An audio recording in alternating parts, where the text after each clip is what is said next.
so true. Our courage will pull us through. You teach me and I'll teach you. Side note, I used to like run around my yard and throw tennis balls at things, pretending they were Pokeballs and trying to catch them. Yeah. Hello, my name's Geoffrey, and today we're doing the Nintendo book tag. I was tagged by Ben from Banging Bangs and Arthur from Chapter Select. Links below. First up is the Nintendo Entertainment System. Oh my god, the memories. So, my sister had one of these in the basement. I remember playing Duck Hunt and that bubble monster game, obviously Mario. I also remember this like a Jurassic Park themed game. I don't really know. And then of course the Excite Bike, I think it was called, where you build your own tracks and they go over with the little motorcycles. Oh, so fun. NES, a classic you want to read. Okay, I just got this. Oh my gosh, there's too many things on this table. There's so many books involved. David Copperfield, I just got it when I went to the Strand in New York, and it's just so old and beautiful, and I wanted to read it. Number 2, the Super Nintendo. A sequel you liked more than the first. Oh, can be a second book in the series? Oh, so it doesn't have to be a book? Oh, thank God. I was going to say The Lord of the Rings, but I don't really necessarily like it more than The Hobbit. They're just really different. The Hobbit's for kids and The Lord of the Rings is for adults.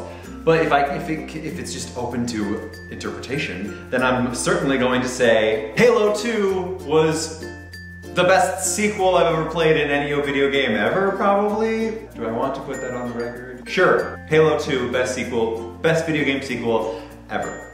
Just because Halo 1, you're introduced to the world, the ring, and what's going on, kind of. But in Halo 2, you become the other side for half the game, and you get to see both sides of the conflict, and there's conflict everywhere, and there's so much more lore added to it, and it's just so cool! The story and the cinematography, I had never seen cinematography in a video game before, and that was like spot on, like I was watching a movie and playing it at the same time. It was just like, oh my. Okay, N64. Here we go. A book that revolutionized the way you see the world. Yeah, and this video game system revolutionized the way I see the world. So I got the N64 for Christmas, and it came with 2 games. Mario, and then this other game, which had this weird name, started with a Z, and a sword and a shield on the front. And I'm like, I'm not gonna like this. This is that like stupid fantasy genre that my dad always puts down. And it's for nerds, and I'm just not gonna like it. I'm gonna play Mario first. So I played Mario for a little bit. And then I'm like, okay, I'm getting bored with this. I can't get all the fucking stars. Let's try something else. I guess I'll try this other game. And I don't know how to explain it. This is the most incredible story I've ever heard. What? I had never read any fantasy. I never, other than Star Wars, which was that, when did this come out? 1997, same year, oh my god. 97 was a big year for me. So, and I'm like, okay, I guess I am one of those nerds now. Anyway, what was the question? Before I fell back into that memory? Oh right, books. A book that revolutionized the way you look at the world. On that level, nothing. I think I probably have to put this one up to Shakespeare, which I didn't really read until high school. And at that point I had already started writing. So reading Romeo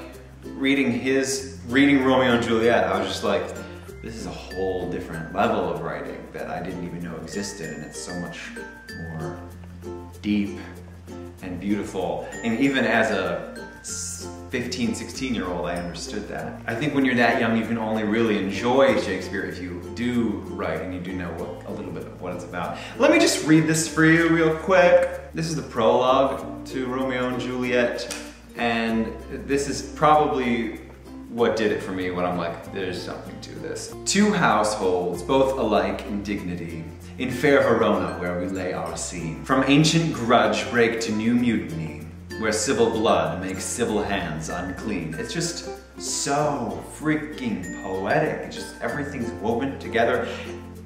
It's nice to say, and he's also saying something. I could string a whole bunch of beautiful words together, cellar door banana junction, but that doesn't really make sense. But Shakespeare makes sense. Even if you have to read it twice, and I honestly don't mind reading it twice because it's so beautiful, it's okay. From forth the fatal loins of these two foes, a pair of star-crossed lovers take their life. Oh! Whose misadventures piteous overthrows doth with their death bury their parents' strife, which but their children's end not could remove, is now the 2 hours traffic of our stage. This is a bold ass move. Like, he just told you exactly what was going to happen throughout this 2 hours play, and you're still on the edge of your seat. Even though you know what's going to happen, you want to know why it happens and how it happens, and you just want to hear more of this language. Maybe that's just me. If you haven't read Romeo and Juliet yet, are you a human? It's the greatest love story ever told.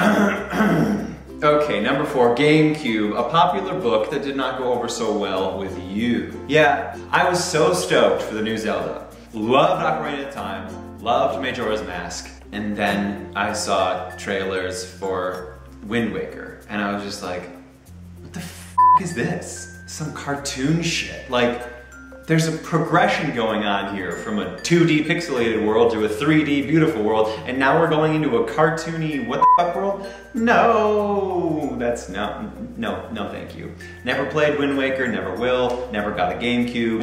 It was a real letdown for me. I moved on to the Xbox. Well, I have to say, Throne of Glass, okay. No need to explain, I'll leave a link so you can see why exactly I don't like this book. Wii, a new favorite book. The Wii I did like, because it was cool, it had that motion thing. I mean, it was jacked up at first, but they got the hang of it over time. And I played Twilight Princess, and I played Skyward Sword. Oh my god, Skyward Sword brought back all the feels from childhood. Like, I cried. That was the 3rd best Zelda game in my opinion. Anyway, my new favorite book, Ready Player One by Ernest Cline. Yes, please. May I have some more?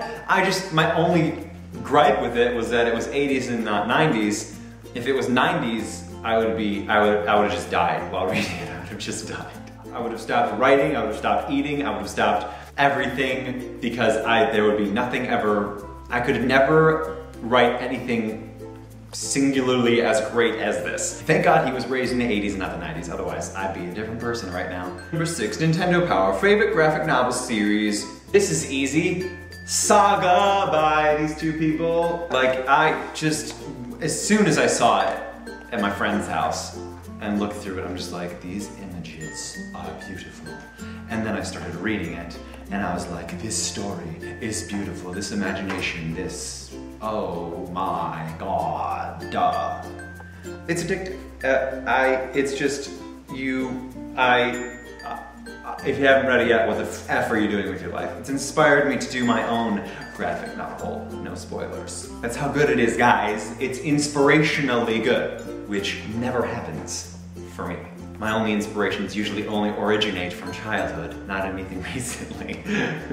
Except Saga, go read it! Super Mario! A character that you'd love to squish like a Goomba. Okay. Selena Sardafian. Zelda, a newer fantasy that you consider a modern classic. For this, I'm going with The Name of the Wind by Patrick Rothfuss, because the writing is hypnotic, and it's certainly long enough to be considered a classic. And it's just got that epic, magical feeling that just sucks you in, like you're falling into the pages and all of this. It just is a modern classic. It just is. Samus Aran, favorite sci-fi novel or one you want to read? I really want to get my hands on Ringworld, which was, I don't know if Halo was based off of it, but it's the same situation, except instead of a smaller ring that is suspended between the Lagrange point of a gas giant and its moon, it's much larger and circumferencing the sun, spinning at approximately 1 astronomical unit radius around the sun. And it just, that's sounds like a totally awesome, unique world that I really, really want to read about. And anytime I go into a store, they never have it. I could just order it online, I guess. Pokemon! Book editions that you want to collect. I don't really have a specific edition. Oh no, I do have an edition that I want to collect. But it wouldn't do me any good because it's all written in Swedish. When I went to Sweden, we stayed Airbnb, which is basically someone's apartment, and had children, and their children had the Swedish version of Harry Potter's, and the covers were so beautiful.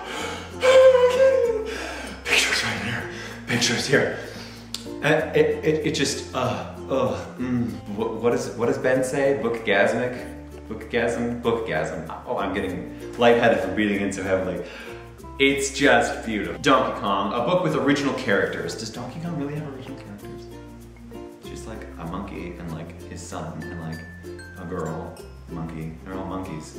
Whatever. Oh, Saga. I'm just gonna say Saga again. Not just going to. I'm going to say Saga again because these characters are extremely original. I mean, the archetypes, no, but where can you ever get original archetypes nowadays? But like, she's a girl, but she's got wings. He's a dude, and he's got horns. It's little differences, but it's so cool. Also, Prince Robot number 4. Like, this chick? I mean, that's so cool. These people, so original. And last question, Nintendo fandom. Favorite Nintendo games or game you really want? So my favorite Nintendo games, obviously Zelda. I've been talking about it enough. But I also really love Super Smash Brothers, Pokemon, whatever. I played Banjo-Kazooie a lot, but I mean, I wouldn't consider it my favorite. Games I really, really want? Nothing to do with Nintendo, but... Perhaps it was no more than wishful thinking.